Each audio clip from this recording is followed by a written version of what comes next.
Right now we're in Community 4. It's one of the 13 communities that surround the city of Medellin, basically occupying all the mountainsides around the city. In the 1990s, there was so much violence in this community that they had a 7 o'clock curfew when people had to be inside. And then that would allow time for other people to come in and they'd walk the streets to clear any dead bodies. And there's a mine back here, which they're still using to mine minerals. But about every week they find a body that's been there for 20, 30 years.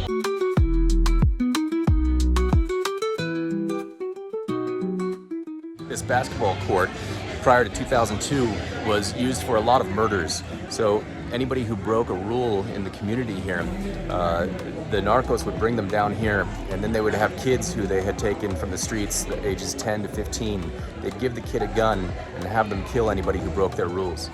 So a lot of people unfortunately died right here on this basketball court.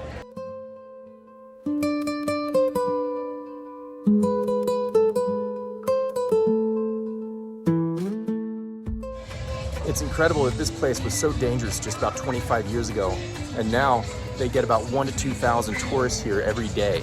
It's only been about 7 years since they've actually opened this up to tourists, and you have to be here with a guide.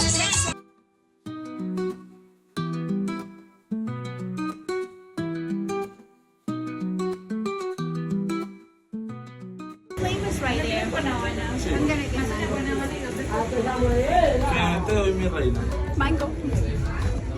Si la deja bajar, se le va a regar el limón. ¿Sí? Okay. Entonces trata de tenerlo This is considered the best ice cream place in Community 1 here, and it's delicious. It's just fresh fruit frozen in the cup. And mango come with lemon juice on it. In Bogota, we noticed the beautiful graffiti everywhere. We're also seeing it here in Medellin, and it's because they actually encourage young people to be involved in art and to create graffiti on these walls, just to give them something to do rather than turning to crime or being involved with anything illicit.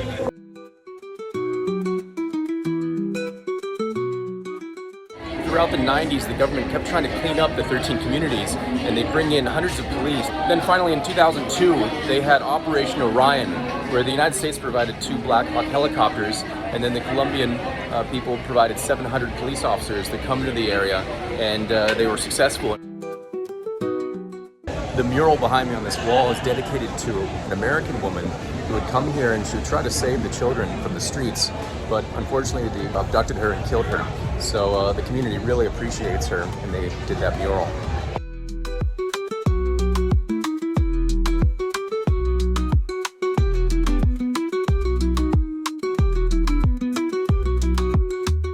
Go say hello. Oh, this man. Go say hello. Oh, goodbye.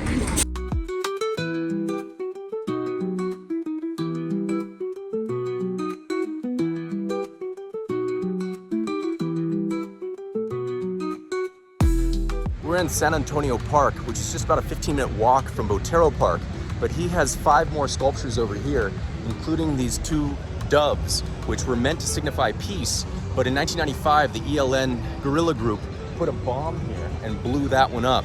That group was one of the groups that they were Marxist, and they were inspired by Che Guevara. Started in 1964.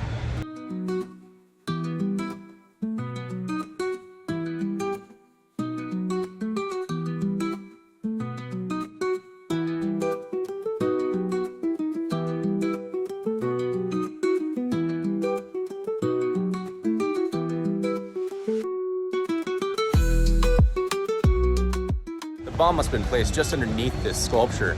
When it went off, about 25 people were killed. It's really unfortunate. Then here's the other one still in perfect condition. And you can tell it still is a fairly dangerous city. They pretend like it's safe and it's a place for tourists to come, but realistically, you wouldn't want to be out past dark in the city anywhere, especially not down here in the lower portions. This lower portion of Medellin is the original city, and in the 1980s and early 1990s, that's when the guerrillas came down here and pushed everybody out of their homes. And those people, having lost their homes and with no money, decided to move up to the mountainsides, where they didn't own that land. It was just farmland, and they started building homes on it. But then the guerrillas realized that that was actually an even better spot for them to operate out of, because it was difficult for the police to access the steep mountainside communities. And so then the guerrillas came and took over the 13 communities.